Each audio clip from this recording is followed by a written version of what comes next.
Bine ne-am regăsit, dragi prieteni! Subiectele principale ale analizei noastre de astăzi pentru ziua 1008 a războiului din Ucraina sunt: potrivit presei mainstream citată de către Daily Express, presei mainstream rusești, bineînțeles, Rusia se prăbușește, mulți ruși fură din magazine pentru a avea ce mânca. Cei de la Reuters scriu că trupele rusești au avansat cel mai rapid în Ucraina din 2022 încoace. Potrivit Institutului pentru Studiul Războiului, Rusia respinge posibilitatea de a îngheța linia frontului și insistă asupra predării Ucrainei. Economia Rusiei a dat semne de tensiune în ultimii 2 ani, exacerbate de invazia Ucrainei în februarie 2022, iar potrivit presei rusești mainstream, prețurile bunurilor de bază, cum ar fi cartofii, laptele și untul, au crescut vertiginos și coincid cu o creștere vizibilă a infracțiunilor legate de furt.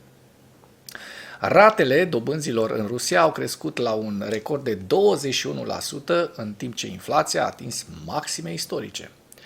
Timp de aproape 3 ani, economia rusă s-a concentrat puternic pe sprijinirea efortului de război, acordând prioritate producției în masă de rachete, tancuri, muniție și uniforme militare. Recent, mai mulți directori de top ai marilor companii rusești au avertizat că multe afaceri s-ar putea închide definitiv din cauza situației economice dezastruoase a țării. Să nu pățească directorii ăștia ceva de genul, să nu-i tragă vreun curent sau să servească vreun ceai picant.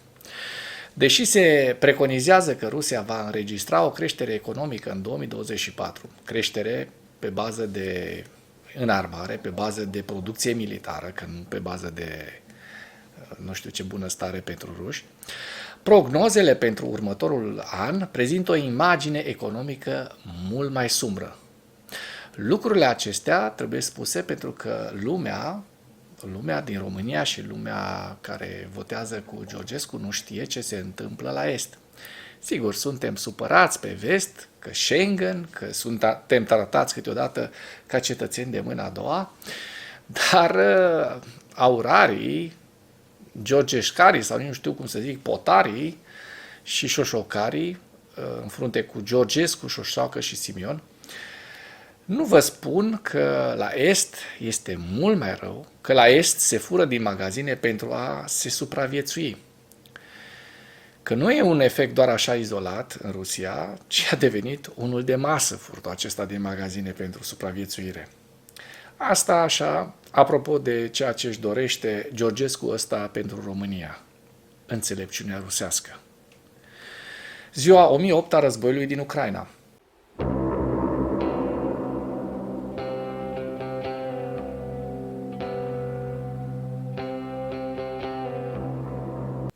Potrivit statului major al forțelor armate ale Ucrainei, în dimineața zilei de 27 noiembrie 2024, pierderile totale în luptă ale Rusiei de la începutul invaziei neprovocate asupra Ucrainei se ridică la aproximativ 735.410 militari. În ultimele 24 de ore, Rusia a registrat pierderi grele pe frontul din Ucraina, între care 1580 de militari, 14 tancuri, 48 de vehicule blindate de luptă, 24 de piese de artilerie și câte un sistem de apărare antiaeriană și un lansator de rachete. Dacă până în acest moment ai găsit informații utile în material, contribuie cu un like și cu o distribuire a acestui videoclip pentru a ajunge la cât mai multă lume. Rusia se arată pregătită să escaladeze războiul din Ucraina, declarându-și reticența de a îngheța prima linie sau de a face compromisuri. În ultimul timp, avansul rusesc în Donbass a fost unul consistent. Numai în ultima săptămână, rușii au ocupat peste 200 de kilometri pătrați. Mai precis, trupele ruse au stabilit un nou record de avans de o săptămână de la începutul anului 2022, cucerind aproape 235 de kilometri pătrați din teritoriul Ucrainei. Publicația Reuters susține că trupele rusești avansează în Ucraina în cel mai rapid ritm de la începutul invaziei din 2022. La începutul invaziei, trupele rusești, așa cum bine știm, au capturat zone întinse ale Ucrainei, dar mai târziu au fost împinse înapoi în regiunile de est și sud, iar linia frontului a rămas în mare măsură statică timp de 2 ani, până când Ultima luptă activă a început în iulie. Săptămâna trecută, armata rusă a capturat aproape 235 de kilometri pătrați de teritoriu ucrainean, care a devenit un record săptămânal pentru 2024. Publicația notează că, potrivit lui Pasi Parainen, un analist militar al grupului finlandez Blackbird, în noiembrie, trupele ruse au preluat controlul a aproximativ 667 de kilometri pătrați, iar analistul citează datele despre care spune că ar putea include unele dintre câștigurile rusești în octombrie, care au fost observate cu întârziere. Potrivit Institutului pentru Studiul Războiului, directorul Serviciului de Informații Externe al Rusiei, Sergei Narășkin, a remarcat că Kremlinul ar fi pregătit pentru negocieri, dar a respins categoric orice înghețare a liniei frontului sau crearea de zone demilitarizate. Iată cum își doresc de mult rușii pacea.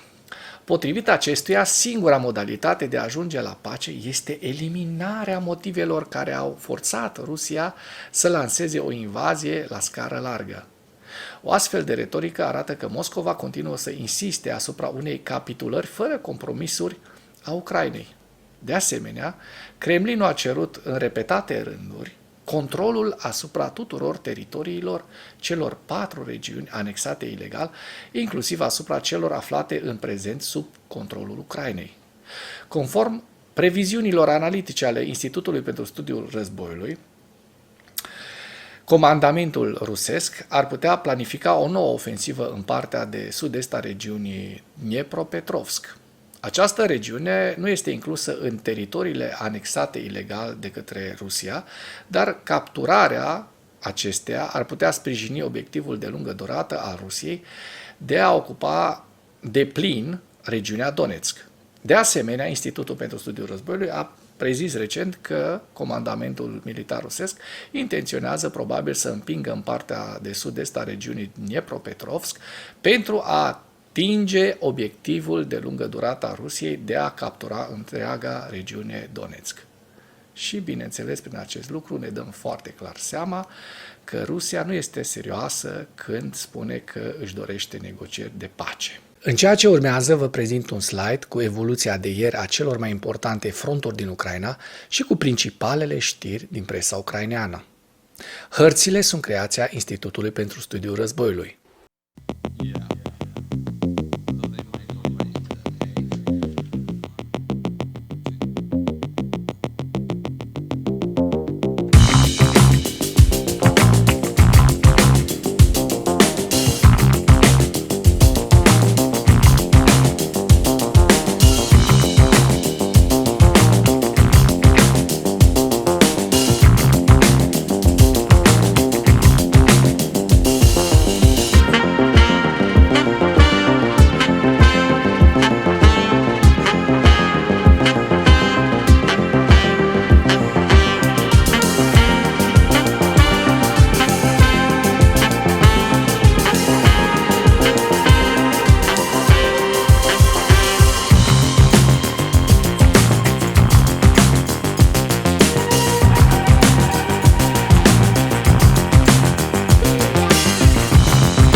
mulțumesc pentru vizionare. Dacă vrei să susții acest canal, abonează-te la Animatura.